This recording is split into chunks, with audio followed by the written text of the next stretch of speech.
Hal Leonard Book 3 has brought us through some scales, the key of C, G, and D, into 16th notes, into the chromatic scales, and then into bar chords, and now we're at Travis picking. They give two examples, two different ways to use your thumb and fingers, and neither of them is what I actually run into in popular songs. The one we'll be looking at specifically is Dust in the Wind, as the most famous Travis picking song in pop rock music. But we will go through them anyway. It's good to gain the independence and the control over your fingers to do every idea. Travis picking is named for Merle Travis. There's some internet wags who say that the patterns we're doing are not actually the patterns that Merle Travis did, but they're inspired and developed from his ideas. It can be played with 3 fingers and a thumb, 2 fingers and a thumb, or in the case of some great players like Paul Simon, who, although he doesn't do it exclusively, plays very much of his music with just 1 finger and thumb doing a Travis picking pattern. It's also the basis of a lot of what we call fingerstyle, where people are playing chord melodies and bass lines together, but you'll hear the same alternate bass and the alternation of fingers that you're hearing in Travis picking.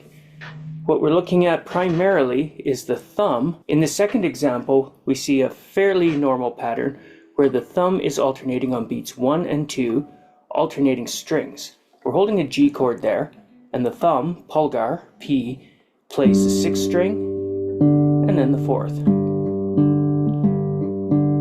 That would be actually the first thing I would have a student practice. I'd give them that practice over a G chord, over an E minor. I'm playing 6 and 4 with both of those chords. A C chord has a 5th string bass, so I'll play on the 5th string and 4th. Same with A minor. D's and F's, you might be playing the open 4th and 3rd strings. Usually you go backward on the D, open 4th, open 5th. This all by itself sounds pretty good if you go through a chord progression. Let's say I'm playing a G, E minor, C, and D pattern. These are just quarter notes, the bass on 1, 2, 3, and 4. G chord, 1, 2, 3, 4, 1, 2, 3, 4, E minor. C,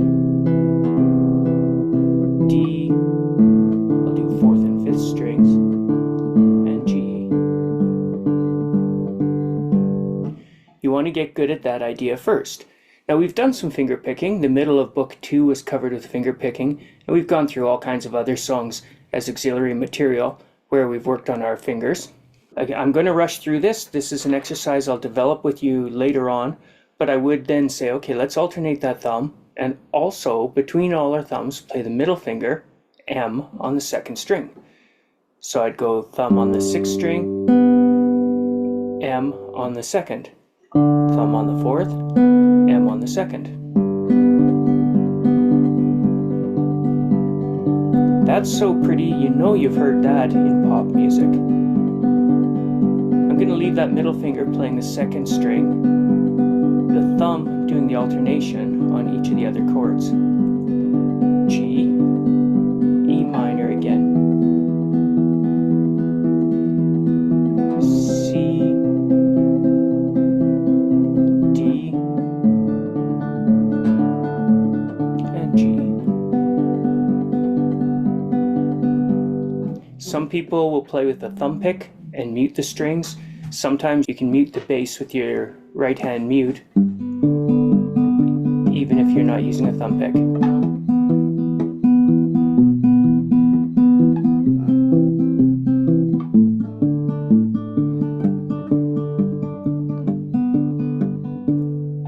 I usually won't do that. Again, I've talked to you about this before.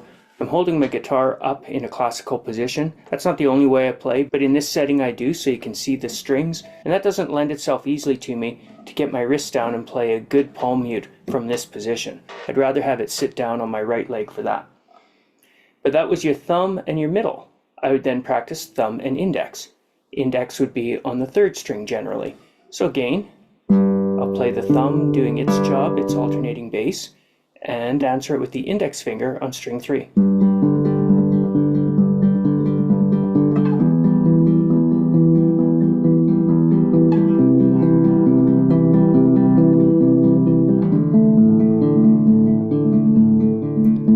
G. You're almost Travis picking now. What I would do then is, as the thumb alternates, I'd be alternating the M and the I. So it would be thumb on the low string, M on the second, thumb on the fourth string, I on the third. So the thumb alternates, and so do the M and I. And they alternate between the thumbs. So it's pulgar M, pulgar I, P, M, P, I, 6, second, fourth, third, 6 string, second, fourth, and third.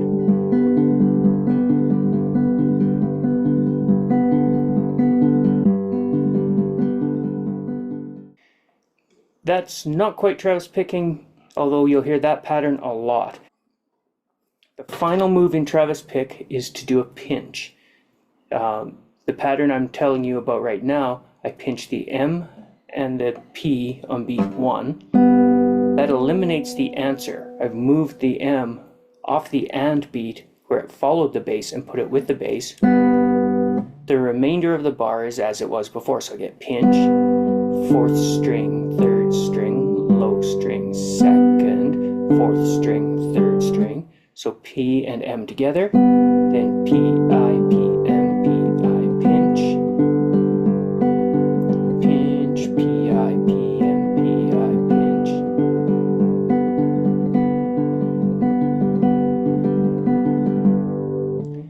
And I invented this, I swear to you. Call it the pinch, then I play the inside strings, the fourth and third, then the outside strings, in this case the sixth and second, then the inside again. I've heard that terminology now countless times when I've checked out videos with Travis picking. Pinch, inside, outside, inside, pinch, inside, outside, inside.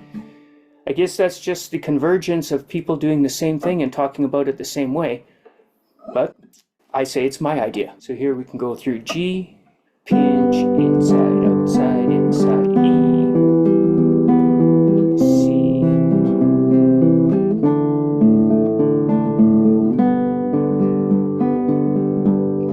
so that is the normal pattern. I didn't write that out. That's using P on the low 3 strings, I on the 3rd string every time, M on the 2nd string every time. In this first version, they're giving you an alteration of that. They're going to hit the top string with the A finger on the pinch. Then we get our normal thumb index on 4 and 1. That pattern alone I would practice. Pinch.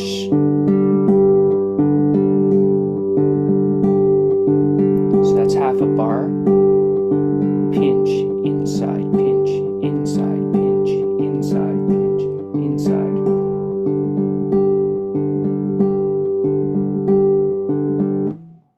In the book now, on the second part of the bar, they'll go thumb to middle and almost always I've assigned the middle finger to the 2nd string. This time they're moving it to the 3rd. So the I and M are alternating on the ands of 2, 3, and 4, but they're alternating on the G string.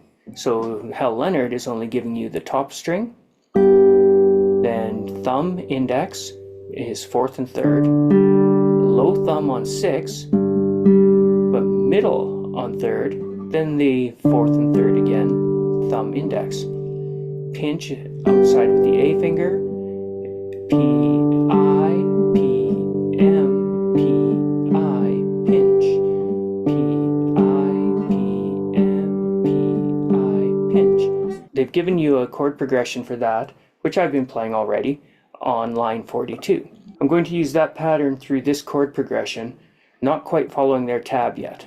So we get 6 and 1, 4, 3, 6, 3, 4, 3, E minor, 6 and 1, 4, 3, 6, 3, 4, 3, 5 and 1, 4, 3, 5, 3, 4, 3, 4 and 1, 5, 3, 4, 3, 5, 3, G.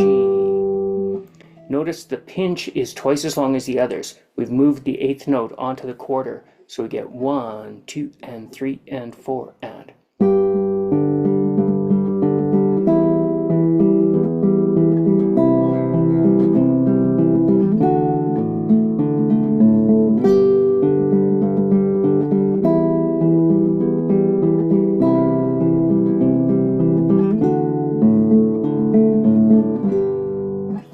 That's taking their second pattern and applying it to this chord progression. They're using a slightly different pattern there as well, which we'll get into in a second. But the other main thing that Hal Leonard is teaching is not using the thumb 4 times in the bar, but only twice. So we get the same patterns, but now the I finger is playing one of your bass notes. I made a mistake and played right through a folk music book doing this all the way through. Because I was playing the 3rd string, I assumed I should use the index finger to hit that bass note. I mentioned this before where I would lose the sense of the thumb thumping the bass. In this example though, that's exactly what they want. Instead of the thumb playing all those downbeats, it's alternating with the index. I'm getting P-I, P-I. 1. You could hear I played ands there. 1, 2, 3, 4. 1, 2, 3, 4. 1, 2, 3, 4. 1, 2, 3, 4. Then the A is on the pinch. Index finger plays the bass note on beat 2. And the middle answers on the and. This would be the inside.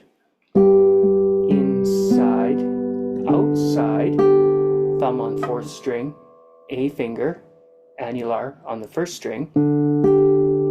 Inside, 3rd and 2nd strings, but the inside is your index middle. So pinch, index, thumb and A, index, pinch, I, M, P, A, I, M, pinch, I, M, P, A, I, M, pinch, I, M, P, A, I, M, pinch.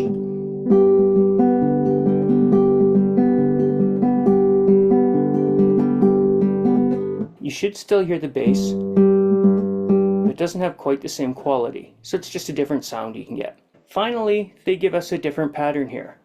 They've got the bass playing the 6th string and the 4th, 6th string and 4th, 5th string and 4th on these chords, 4th string 5th on the D. We're reversing it, we're putting the root above the 5th of the chord.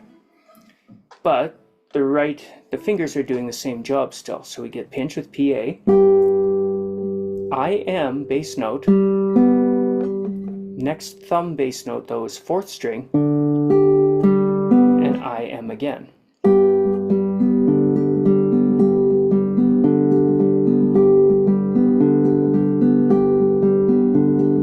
Each of these you should practice over and over, try to groove them.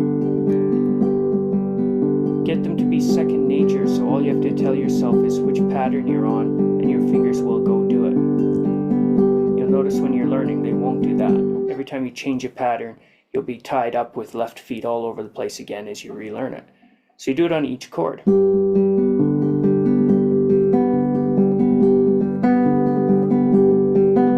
One thing that Travis picking gives you is syncopation. You're getting bass notes and all these ands on the high strings, especially the 2 and. 1, 2 and 3 and 4 and 1, 2 and 3 and. A little emphasis on that is usually good.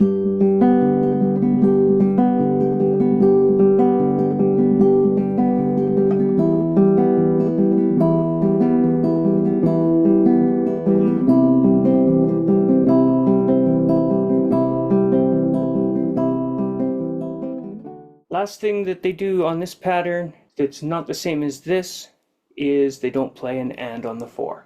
So that pattern then is 1, 2 and 3 and 4, 1, 2 and 3 and 4, 1, 2 and 3 and 4, 1, 2 and 3 and 4, 1, 2 and 3 and 4, 1, 2 and 3 and 4, 1, 2 and 3 and 4, 1, 2 and 3 and 4. Do you hear the syncopation on 2 now?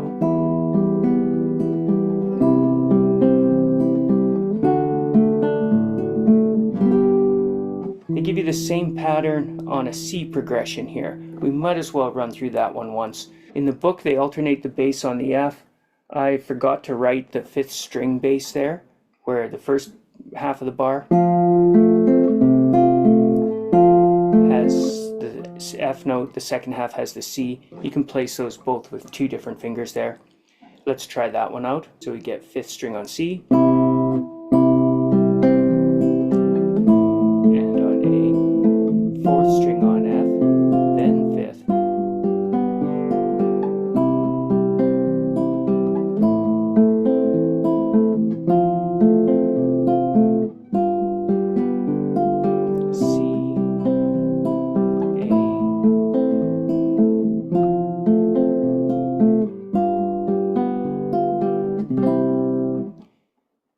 will go and use these patterns on Sometimes I Feel Like a Motherless Child, which we'll look at another time.